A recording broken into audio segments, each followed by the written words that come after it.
பிரம்மதேவன் பெருவிரலில் பிறந்தவன் தக்கராஜன், இடதுகால் பெருவிரலில் பிறந்தவன் வேதவதி என்று சொல்லக்கூடிய தரணி. இருவேறு மாலையிட்டு மனமளித்து தக்காபுர கோட்டை அமைத்து அங்கே அமர வைக்கிறார்கள். ஆதிசிவன் அருளால் 150 குழந்தைகளை பெற்றெடுத்தாள் வேதவல்லி. 100 ஆண் குழந்தைகள், 50 பெண் குழந்தைகள். 100 ஆண் குழந்தைகள் பிரம்மப்பட்டம் வாங்க அனுப்பி வைக்க பிரம்மப்பட்டம் கிடைக்காத காரணத்தினால் சூழ்ச்சியாலே 100 ஆண் குழந்தைகளும் அவரவர்களுக்கு வேண்டியதை விழுந்து இறந்து விடுகின்றார்கள். 50 பெண் குழந்தைகளை 3 பேரை வரவழைத்து மக்களை திருமணம் முடித்து கொடுத்தான். இனிமேல் மகளாக பிறக்க வேண்டுமான கைலாசமலையில் இருக்கக்கூடிய பார்வதி மகளாக அடைய வேண்டும் என்று சொல்லி யாகம் செய்யும் பொழுது கைலாச மாமலையிலே பகவான் படைத்த உயிர்களை பட்டினை இல்லாமல் படி இழக்கக்கூடிய வேலை. அன்றைய தினத்திலே பகவான் எப்படி படி இழந்தார் பாருங்கள். நாளை நல்ல திணை எடுத்து நாளை நல்ல திணை எடுத்து நாளை நல்ல திணை எடுத்து நாடு எல்லாம் படி இழந்தார் படி இழந்தார் நாடு எல்லாம் படி இழந்தார் படி இழந்தார்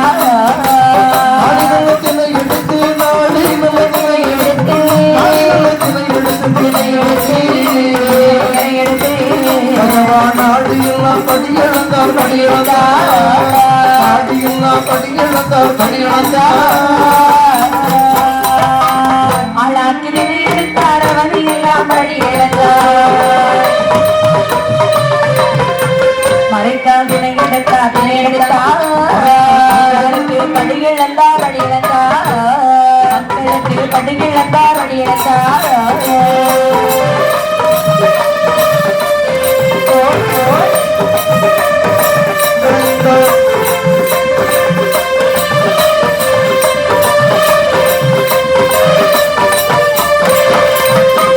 நாளை தினை எடுத்தார் நாடெல்லாம் படி இழந்தார் உலகு தினை எடுத்து உலகமெல்லாம் படி இழந்தார் ஆளாக்கு தினை எடுத்தார் அவனை எல்லாம் படி இழந்தார். என்ன எனக்கு ஒரு சந்தேகம். என்ன சந்தேகம்? இந்த மத்தியில இருக்க இந்த பிள்ளையும் ஒரு நாளைக்கு ஒரு பக்கம் சோறு தும்பால நாளை தினை எடுத்து நாடு எல்லாம் படி இழந்தார்னு சொன்னா அது எப்படி சாத்தியம்? என்னது இல்ல இந்த பிள்ளையும் ஒரு நேரத்துக்கு ஒரு பக்கம் சோறு தும்பால நாளை தினை எடுத்து நாடு எல்லாம் படி இழந்தார் என்று சொன்னால் அது சாத்தியமா? சாத்தியம்தான். அதாவது பகவான் ஒவ்வொரு வீடா போய் படியில நடக்க மாட்டாரு. அவங்களுக்கு வேலை செய்யக்கூடிய தகுதியை கொடுப்ப சக்தியை கொடுப்பாரு.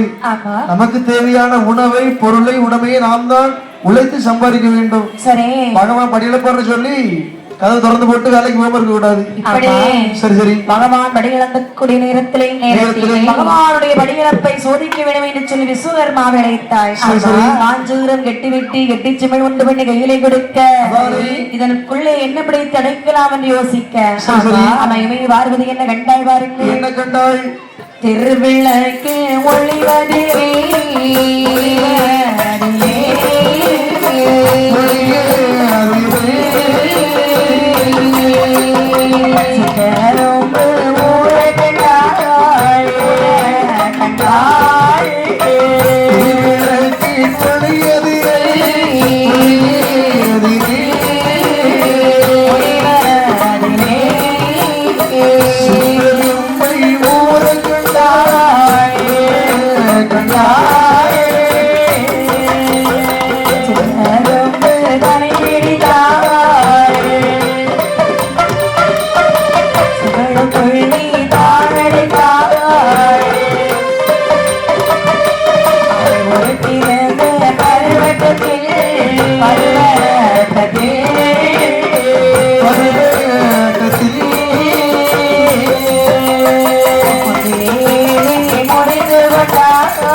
திருவிளக்கின் ஒளிவிலே சிற்றெரும்புகள் சாரை சாரையாக நகர்ந்து செல்ல கண்டாள். அதுல 2 சித்தர்கள் பிடிக்கிறாங்கன்னா ஒரு ஆண் எறும்பு ஒரு பெண் எறும்பு. ஆமா, எறும்புகளையும் ஜாதி உண்டான்னு கேட்டா உண்டுக்க.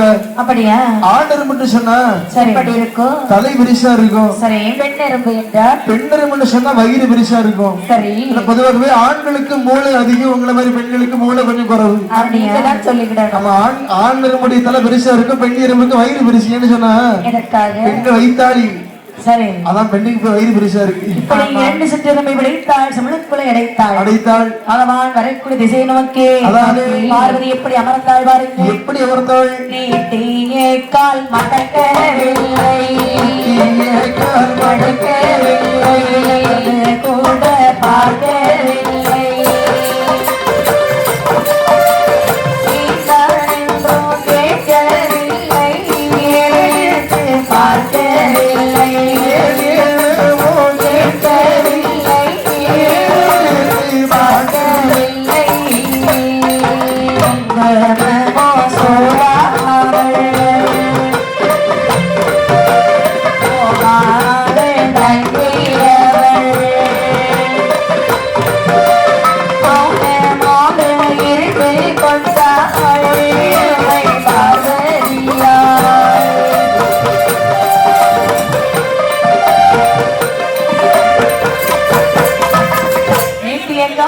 கேட்கவில்லை, பார்க்கவில்லை, மடக்கவில்லை, ஏன் கேட்கவில்லை, எதிர்த்து கூட பார்க்கவில்லை. ஏன்னா பகவான் தினந்தோறும் படியிடத்தை விட்டு வரும்போது பகவானுக்கு பார்வதி பாத பணிவிடை செய்வது வழக்கம். பாத பணிவிடை என்று சொன்னால் ஒரு முந்தையரை தண்ணீரை வைத்துக் கொண்டு கணவன் வேலைக்கு சென்று விட்டு வீட்டுக்கு வரும்போது கணவனுடைய பாதங்களை தண்ணீரால கழுவி பூ போட்டு அர்ச்சனை செய்வாள் இந்த பார்வதியானவள். ஆனால் அன்றைய தினத்திலே நீட்டிய கால் சிரிக்கவில்லை, நிவர்த்தி கூட பார்க்கவில்லை. ஏன் என்று கேட்கவில்லை, ஏன் எடுத்து பார்க்கவில்லை. குங்குமமும் சூடாமல் கோபாலன் அங்கே அமர்ந்திருக்கும் போது பார்த்துக் கொண்டிருக்கிறார் பகவான். பார்வதி இடத்துல கேட்க பார்வதி சொல்லுகிறாள், சுவாமி என்னுடைய படிகளப்பிலே பிழை இருக்கிறது. பார்வதி என்ன பிள்ளையா? ஆமா. யாரை பார்த்து என்ன சொல்கிறார்? இடத்துல 2 பேர்கள் பட்டினியாக இருக்கிறது. அப்படி என்று சொன்னால் அந்த சிவன்களை இப்போது இங்கு வைத்து காண்பித்தால் இருவருக்கும் இணைந்து விடும். சரி, தேவலோகம் செல்லுவோம். நல்ல பொண்டாட்டி, புருஷனுக்கு பொண்டாட்டிக்கு ஒரு சண்டை சொன்னா 4 செவத்துக்குள்ள முடிச்ச பொண்டாட்டி. சரி, இந்த ஊரை புண்ணு சொல்ற பாத்தியா? அங்கே தெய்வலோக சபையானது கூடிவிட்டது. சரி சரி, கூடிவிட்ட தெய்வ சபையிலே தள்ளி வாழை இல்லை ஒரு அப்படி சொல்லி எடுத்து சொல்லி ஊரவிட்ட சக்கரப்பு திணையரசியலாவை கொண்டு சுற்றி சுற்றி வந்திடுமா, சூழ சூழ ஓடிடுமா, சுற்றி வந்திடுமா, சூழ மட்டும் ஓடிடுமா. பார்வதிகள் நடுக்குலைந்து நாட விஷயம் வச்சிருக்கேன். ஆதியே வேதராஜா அம்பலத்தே ஆளுவிசா. சொல்லு சொல்லு.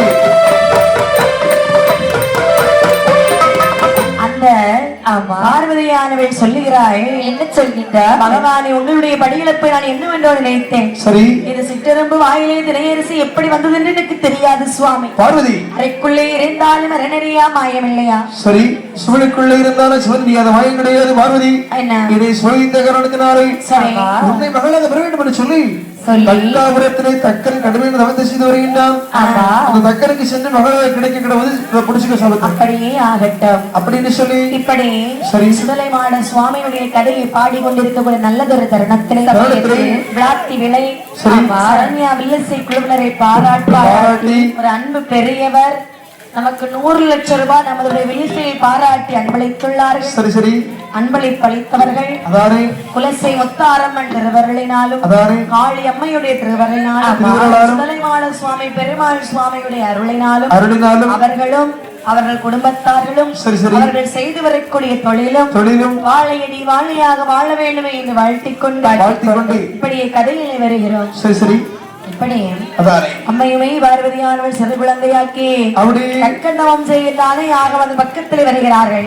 அந்த கானகமே புதுமையாக இருக்கிறது. சரி, எப்படி என்றால் கட்டானை அல்லறு சத்தம் அல்லறு சத்தம்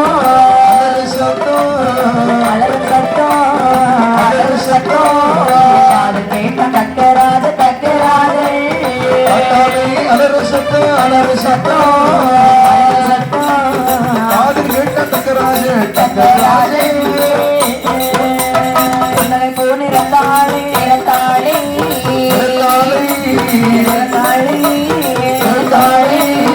உணவெல்லாம் வேடுவானா வேடுவானா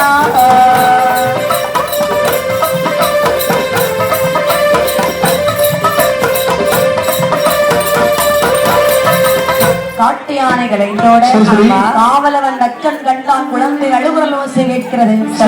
நேர வந்து பார்க்கான் குழந்தை என்று அறிந்தால் வாரி எடுத்தான் வலது கண்ண முத்தமிட்டான். வேதவல்லி இடத்திலே குழந்தை கொண்டு பிடிக்கிறான். வேதவல்லி வாங்கி பார்க்கிறாள். ஐயா பார்வதியே மகளாக வந்திருக்கிறாள் அல்லவா? தக்காபுர கோட்டையில் வளரும் காரணத்தினாலும் தாட்சாயணி என்று ஒரு பெயர் சூட்டுகின்றார்கள். பார்வதி என்று பெயர் சூட்டி சரி நாள் ஒரு வண்ணமும் பொழுது ஒரு வேணி வருகின்றார்கள். பார்வதியால் வளரும் சித்திரை சந்திரனை போல வளர்ந்து வருகிறார். ஒரு வயது இரு வயதா இரு வயதா இரு வயதா மூன்று நாளாகி நாளாகி நாளாகி இரு வயது இரு வயதா இரு வயதா இரு வயதா வயதா மூன்று நாளாகி நாளாகி நாளாகி விளையாடி எடுத்து சொல்லி ஏழானே திருவயதே வைத்தலாம் திருவயதே திருவயதில் திருவயதில் திருவயதில் பள்ளிகதை காண்டு வந்தாள் காத்து வந்தாள் காத்து கொடுத்தாள்.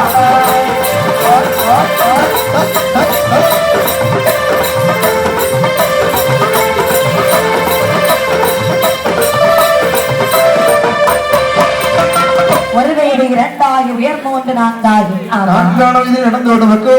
ஐந்தாவது வயதிலே அம்மையுமை பார்வதியால் அறிவுகளை கற்று வருகிறாய்.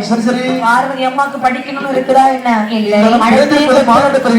சரி ஆகவே படித்து வருகின்றாள். குழந்தைக்கு 1 2 என்று சொல்லி 7 வயதாகிறது. 7 வயதிலே இந்த பார்வதி அம்மாவுடைய அழகு என்று சொன்னால் எப்படி தேவரம்பை முன்னால் திருவிழகை கண்டு கைவரந்த வெந்தல்களை கற்பித்து விட்டானோ என்று சொல்லக்கூடிய அளவுக்கு அழகு. என்ன அழகு, எத்தனை அழகு, கோடி மலர் சூடி அழகு. சரி அம்மாவுடைய அழகை பார்த்தோம் என்று சொன்னால் எப்படி எப்படி அம்மா இருக்கிறது. இப்படி அம்மையுமை பார்வதியானவள் வளர்ந்து வரக்கூடிய நாளையிலே 12 வயது ஆகிறது. சரி பகவானை தேடுகின்றாய்.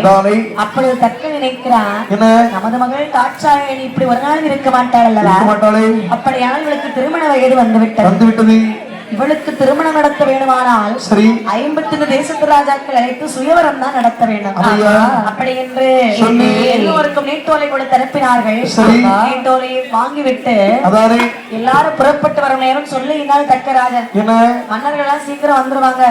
அப்ப இந்த மண்டபங்கள் அலங்காரம் செய்ய வேண்டும் அல்லவா?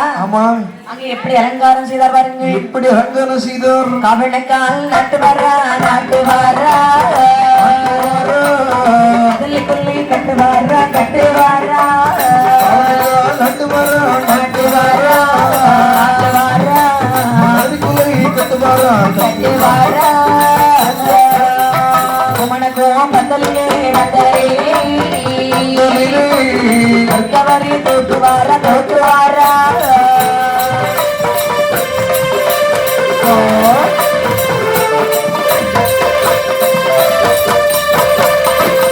மரத்தை கொண்டு வந்து நாட்டு வாரா மரத்தை கொண்டு வந்து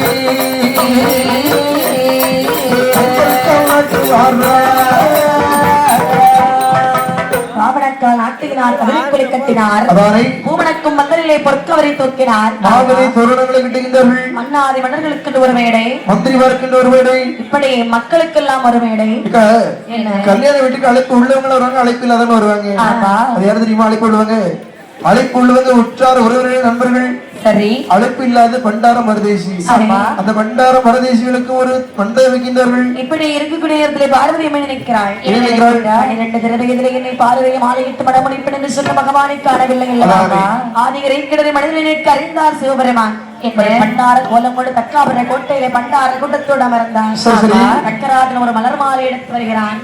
மகளை பார்வதி, இந்த மாலை உன் கையிலே கொடுக்கின்றோம். அண்ணாதி மன்னர்கள் வீட்டிற்கக்கூடிய சபையிலே வந்து உனக்கு யாரை பிடிச்சிருக்கோ அவ கழுத்துல நீ மாலையை போட்டு மணவனா வைக்கிக்கொள். சரியப்பா என்று சொல்லி மாலை கையிலே வாங்கினாள்.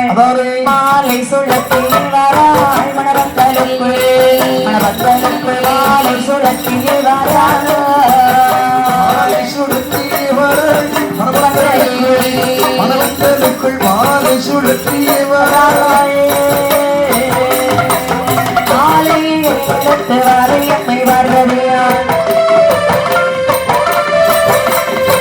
பருவமுள்ள மாறாள் ஒரு சர்வங்கு, மாலை சுழத்தி வராள் மணவந்தலுக்குள், மாலை சுழத்தி வராள். வரவரை அலையாத தலையா போட்ட மாலை பழமங்களுக்கு விளக்குமா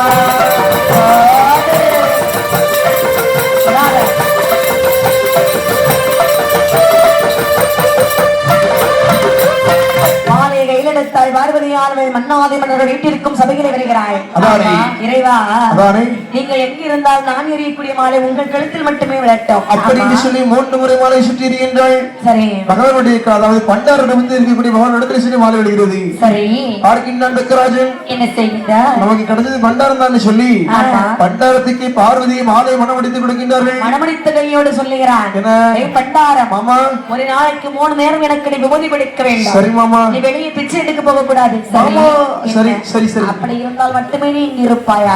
சரி மாமா, போமா. ஒரு நாளைக்கு 3 நேரம் விபூதி கொடுத்து சரி சரி. ஒரு நாள் தக்கனுக்கு மக்கள் சபை கூடுகிறது. சரி, அதுல போய் பேசுவான் தக்கன் நாட்டு வழப்பங்களை பத்தி. பேசும்பொழுது இந்த பண்டாரம் அங்க வந்தால் நமக்கு அவமானம் அல்லவா? பண்டாரம், நான் இன்னைக்கு போறேன். சரி, ஒரு கூட்டமா நாங்க உட்கார்ந்து இருப்போம். அங்க வந்து நீங்க மாமான்னு கூப்பிடக்கூடாது. சரியா? சரி மாமா, வரவே வேண்டாம். நீங்க உறங்குற வீட்டுல அப்படின்னு சொல்லி தேவ சபை கூடிய சபையிலே வந்து திருச்சி கொண்டு படிக்கின்றான். மாமா மாமா, யாருக்கு? யாருடா மாமா? நீங்கள் தான். உங்களுடைய மகளை நான் தான் திருமணம் முடிச்சிருக்கேன். இல்லை, எனக்கு நீங்க மாமா தானே வரும். எனக்கு அவள் மகளும் இல்லை, நீ எனக்கு மாமாவும் இல்லை. வெளியே போடா, வெளியே போடா. பண்டாரம் என்ற வார்த்தை கேட்ட அவள் எனக்கு மகனும் இல்லை, நீ எனக்கு மாமனும் இல்லை. சரியா? அதாவது என்ன மாமா, நான் உங்களுக்கு மாமா கிடையாது மாமா, மருமகன். மாங்கா மாமா, உங்களுக்கு நான் மருமகன். உங்க மகளை கட்டியிருக்கேன். ஆமா, நீ உறவு முறை கூட தெரியாம ஒரு நாட்டை ஆள்றீங்களே, என்ன செய்ய நேரம்? ஆமா, அதாவது வெளியே போடா பண்டாரம் என்ற வார்த்தையை கேட்டவுடனே கோபம் கொண்டார். சரி, பார்வதி அழைத்து கைலாச மலையிலே வருகிறார். வந்து சிவனாரோ பார்வதியோ பார்வதியோ பார்வதியை பார்வதியை திருமணம் திருமணம் நான் முடித்தார். பார்வதியை பார்வதியை திருமணம் தான் முடித்தார். சிவனாரோ பார்வதியோ பார்வதியோ கைலாசோ தனிலிருந்தார்.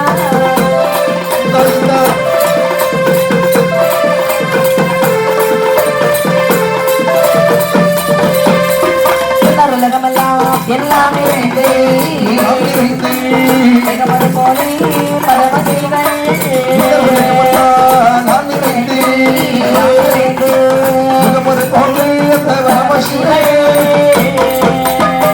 முகமாடி சக்கராக சொன்னார்.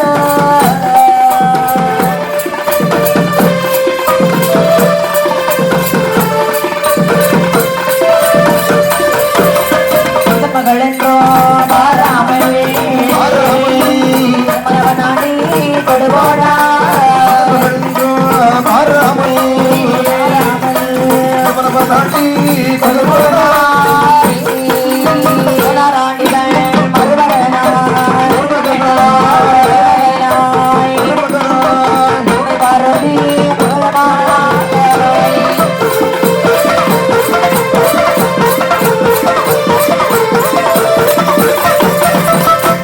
பார்வதி மணமுடித்து கைலாச மலையை வீட்டிருக்க சொல்லுகின்றான் தக்கராஜன். அடியே வேதவல்லி, நம்முடைய மகள் எங்கே? மரபகம் கூட்டு போயிட்டது. அது வரைக்கும் பார்த்து கொண்டாயிருந்தாய். எவ்வளவு சொன்ன கேட்கவில்லை. தரவனை உள்ள எழுத்து போட தெரியாது. மாமா அதாவது கணவன் பேச்சு தானே மனைவி கேட்க வேண்டும். ஆகவே அனுப்பிவிட்டேன். சரி, என் மகளை கடத்தி சென்றானே ஆண்டி, பண்டார் பித்தன் பிரேசுவடி பிச்சைக்காரன், அவனை போல ஒரு பண்டாரத்தை பிறவி செய்து அவன் கையால் விபூதி வாங்கி பூச வேண்டுமே என்று சொல்லி உடனே நான் ஒரு யாகம் செய்ய போகிறேன். சுவாமி, என்ன உங்களுக்கு நான் துணை வருகின்றேன் ஆகட்டும் என்று சொல்லி அங்கே யாகவான் நடத்தி கொண்டிருக்க நாரதர் வருகிறார். சரி, நாராயணம் நாராயணம். நாரதரை தக்கா நலமாக இருக்கிறாயா? ஆனால் முகத்திலே வாட்டம் தெரிகிறது, யாகம் வளர்க்கிறாய், என்ன காரணம்? நாரதரை அதை பற்றி ஒன்று கேட்காதீர்கள். என்னுடைய மகள் இன்னும் மாறாமல் வித்தம் வெய்யாண்டி வண்டார வரதேசி அந்த பரமசிவனுடைய மகளை பற்றி சுட்டு விட்டார். சிவசிவா, ஆகவே அந்த பரமசிவனை போல மீண்டும் ஒரு பரமசிவனை இந்த வேடிக்கொடியை விரும்பி செய்து அவருடைய கையால் ஊதி வாங்கி பூச போகின்றேன். நடக்கக்கூடிய காரியமா? நடக்கும் போயிட்டு இடத்தை காலி பண்ணோம். நடப்பதா நன்றாக நடக்கட்டும், சென்று வாருங்கள். வருகிறேன் என்று சொல்லி கைலாச முறையிலே செய்தி சொல்ல வேண்டும் என்று வந்து நின்று நாரதரும் சிந்தையேறி வந்து நாரதரும் சிந்தையேறி வந்து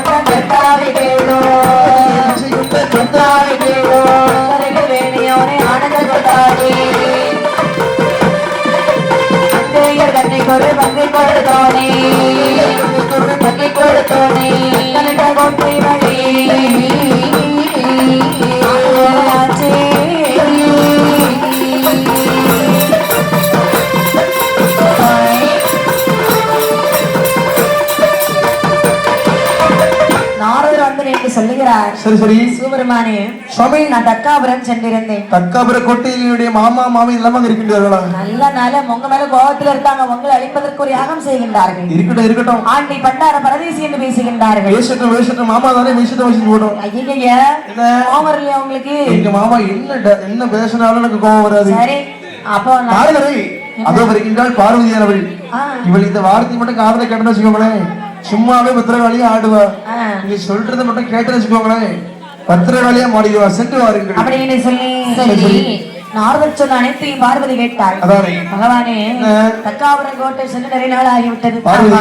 சென்னையினுடைய தாயும் தகப்பன ஒரு பெண்ணுக்கு பார்த்து வருகிறேன். பார்வதி, தக்காபுரம் கோட்டைக்கு நீ இப்போது சென்ற என்று சொன்னால் உனக்கு தக்க மரியாதை கிடைக்காது. பரவாயில்ல, உங்க அப்பா சாணியை கழிச்சு ஊத்திடுவான். என்ன செஞ்சாலும் பரவாயில்ல, மட்டும் கிடையாது. நீ தக்காபுர கோட்டைக்கு என்ன மீறி சென்றா என்று சொன்னால் உங்க அப்பாவும் அம்மாவும் செத்துருவாங்க. இருந்தாலும் சரிதான், செத்து போனாலும் சரிதான். உங்க அப்பா செத்த பரவாயில்லையா? பரவாயில்ல, அந்த கோட்டைக்கு சென்று எங்க அப்பா அம்மா பார்த்து வருகிறேன். நல்ல மகள் போ. அந்த வார்த்தையை கேட்டவுடனே சரி, 7 கடலை கடந்து தக்காபுர கோட்டையிலே வருகிறாள். அதற்கு முகமாக யாகம் செய்து கொண்டிருக்கிறான் தக்கன். வடக்கு வந்து அப்பா என்று அடி வணங்குகிறாள். அப்பொழுது அப்பா அப்பான்னு சுற்றி வரும்போது மணிமார்கள் பார்க்கின்றார். என்ன சொல்றாங்க? தக்கா, உன் மகள் பார்வதி அப்பா அப்பா என்று அழைக்கிறாளே, சரி, ஏனென்றும் கேட்காமல் எடுத்து மொழி பேசாமல் இப்படி அமர்வதற்கு என்ன காரணம் என்று கேட்க அது தக்கன் என்ன சொன்னா பாருங்க. இவள் யார் தெரியுமா? எனக்கு வெள்ளோ மகளமில்லை மணிவழ்கேதரவனில்லை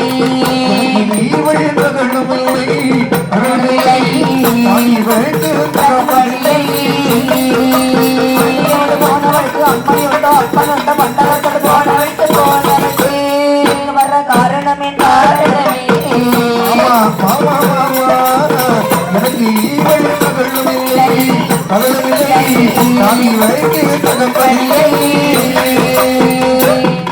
அதே மணிமார்களே, எனக்கு இவள் மகளமில்லை, நான் இவளுக்கு தகப்பனவில்லை. எனக்கு மகளாக பிறந்தால் என்னை போல ஒரு வீராதிபரை தேர்ந்தெடுத்திருப்பாய்.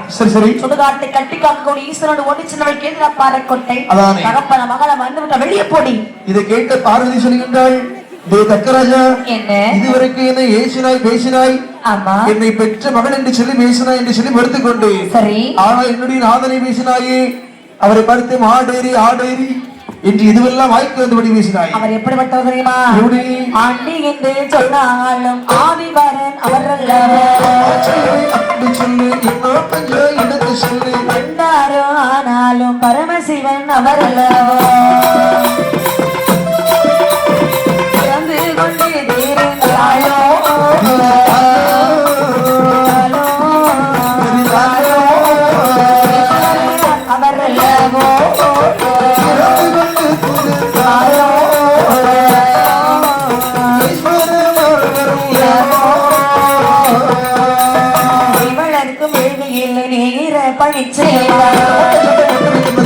விஷயம் வச்சிருக்கு பார்வன் என்ன சொல்லல என்று பார்வதிகள் சாரமிட்டாய் லாபமிட்டு பார்வதியா கையில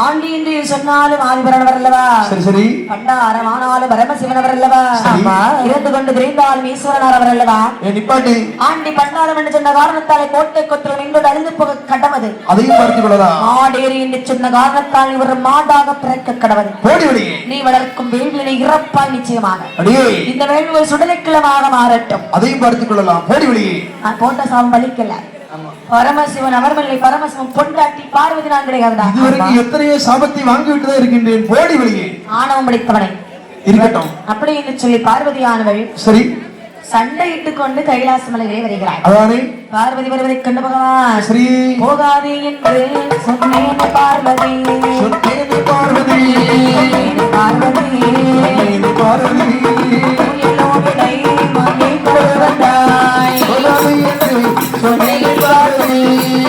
பார்வதி வாங்கி கொடுவதாய் மாட்டமை இந்த புஞ்சலை இந்த புஞ்சலை இந்த புஞ்சலை ராசபோஞ்சலை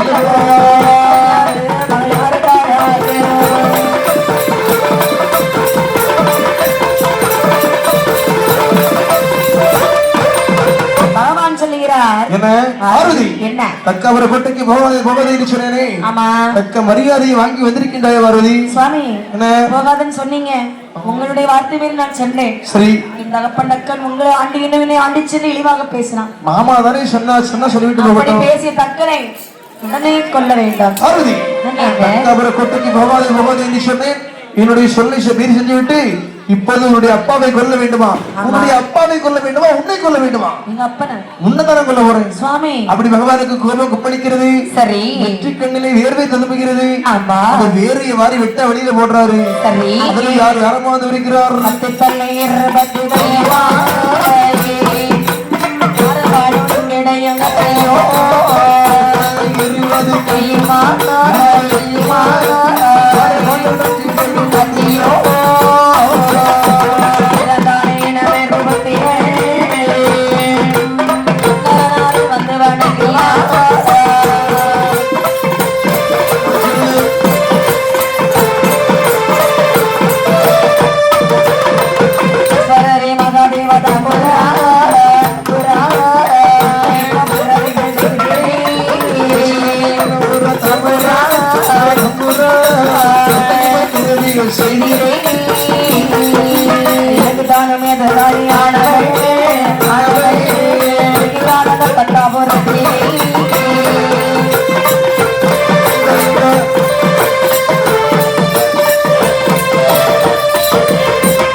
கண்ணிமைக்கும் நேரத்திலே பிறந்தான்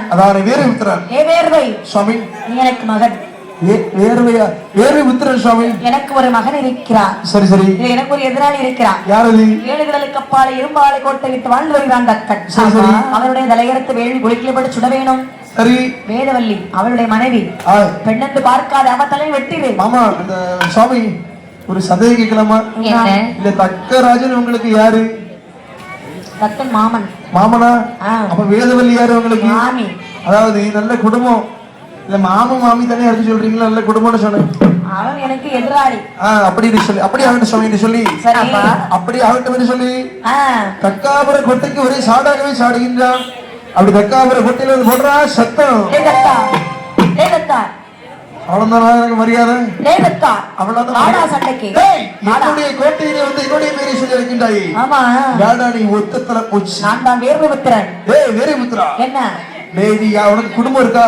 எனக்கு குடும்பம் எல்லாம் இருக்கு. ஆதார் கார்டு இருக்கா? குடும்பத்தை பத்தி நான் பேச வரல. இப்ப சண்டைக்கு வந்திருக்கேன். சண்டைக்கு வந்திருக்கியா? இப்ப சண்டைக்கு வரையில அக்கோனிக்குள்ள கூட சுட்டுருவேன். டேய் வெளிய இறங்கிக்கல. அப்படிதானே? அப்படின்னு சொல்லி 8 நாட்களாக சண்டை நடக்கிறது. ஆமா. யாருக்கு வெற்றி இல்ல தோல்வி இல்ல. சரி. சக்தி அந்தரமார்க்கமாக சக்தியா இருந்து விடுறா. ஆமா. புடிச்சு போட்டா தக்கராஜ் நடுதலையே அப்படி அறுத்து வெளியில முடிக்கிட்டா. சுட்டு எரித்தான். ஆமா. வேதவலி தலையை வெட்டினான். சரி. அதையும் வெளிக்குள்ளே முடிக்கின்றான்.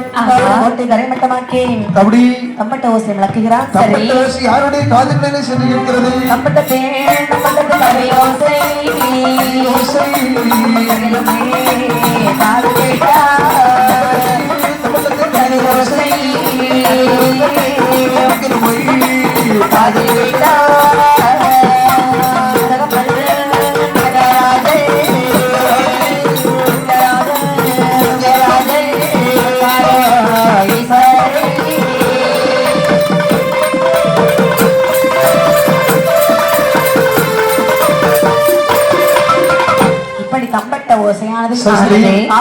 பகவானை பார்க்கிறாள். என்ன செய்கிறாள்? தாயும் தகப்பனும் இறந்து விட்டார்கள் அல்லவா? உன்னுடைய ஆசைப்படி உங்க அப்பா அம்மா இறந்துட்டாங்க. சுவாமி அவர்களுக்கு இருந்தது ஒரே மகள். சரி.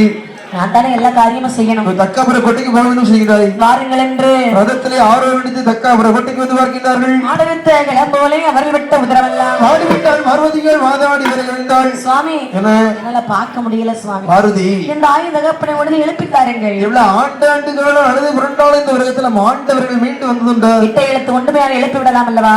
பார்வதி என்ன உடைய அப்பா அம்மா தலை இந்த வேலைக்குள்ள எரிந்து விட்டது. சரி. அவர்களை சொந்த தலையோடு எழுப்ப முடியாது. வேற பரவாயில்லையே பரவாயில்ல உடனே எழுப்பிடுறா. என்ன உடனடியாக கைலாச மலையிலே சென்று மடக்கை தலை வைத்து உறங்கக்கூடிய தலையில் அறுத்து கொண்டு வா. ஏதோ அறுத்து வருகிறேன் அப்படின்னு சொல்லி அழகான வட கைலாச உரத்திலே வந்து ஆட்டினுடைய தலையெடுத்தான், இடதுகையில் எடுத்தான். மாட்டினுடைய தலையெடுத்தான், வலது வைத்தான். அடுத்த தலை இரண்டும் கொண்டு கைலாச மலையிலே பகவான் முன்னே கொண்டு வைக்க தலையை கண்ட பகவான் என்ன செய்தார் பாருங்கள். இப்போது காளியம்மனுக்கு பூஜை நடைபெற இருக்கிறது. பூஜைக்கு அங்கிருந்து அம்மன் அழைத்து வரும்போது 10 கோடிகள் யாரும் எழும்ப வேண்டாம், அப்படி அங்கேயே அமர்ந்திருங்கள். அம்மன் தீக்கொடியிலே இறக்கும் போதும் தயவு செய்து யாரும் எழும்ப வேண்டாம், ஆங்காங்கே உட்கார்ந்து அப்படியே பார்க்கவும். எழும்பி கூட்டத்தை கூட்ட வேண்டாம், எங்க இருக்கீங்களோ அங்கே அப்படியே அமர்ந்து பாருங்கள். இப்படி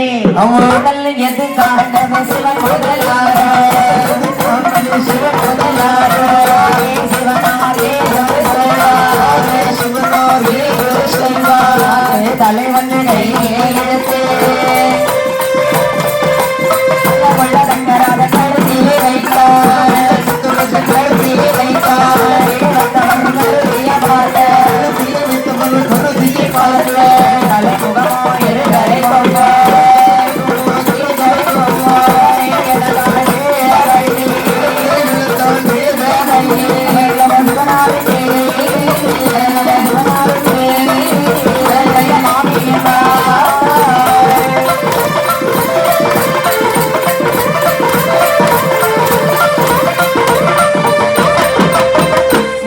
எடுத்தார், தக்கனுடைய களத்தில் வைத்தார். மந்திரத்தை உச்சரத்தை விபூதி போட இழந்தான் தக்கன். ஆட்டுத்தலை எடுத்தார், வேதவல்லி களத்தில் வைத்தார். மந்திரத்தை உச்சரிக்க இழந்தார் வேதவல்லி. ஆடு மாடுவாங்க வருவதை கண்ட பார்வதி நினைக்கிறாள், தகப்பனம் இங்க இருக்க முடியாது அல்லவா? தக்காபுர கோட்டை வேறு உத்தரம் தமிழ் மொழியாக்கிட்டான். சரி சரி. அப்ப அம்மாவும் அப்பா நம்ம கூட கூட்டி செல்லலாமே. அப்படி கைலாசமலை இழைத்து வருகிறார். சரி. என்ன சொல்லுகிறார்கள்? மண்டலத்து மண்டலத்து தெய்வமே மாடாக்கே மாடாக்கி வெட்டேரே மண்டலத்து தெய்வமே மாடாக்கி மாடாக்கி வெட்டேரே மாடமகா மாடவேலா மாடவேலா சரமா மாரவேலா சரமா மாரவேலா எனதடா சரதே சரதா மாரவேலா சரமாரவேலா உலகிலே வளையேனா உலகிலே வளையேனா சுடலையிலே யாரை சுட்ட சுடலையிலே கண்ணு வரக்க போறே கண்ணு வரக்க போறே நான் ரமண சுட்ட சுடலை நான் ரமண சுட்ட சுடலை உலகமையான கண்ணிலே உலகமையான கண்ணிலே நான் கரை இடுகாடு சுடலை கலமதிலே சுடலை கலமதிலே உலகிலே வரக்க உலகிலே சுவாமி என்று சொல்லுங்கள் தெய்வார்.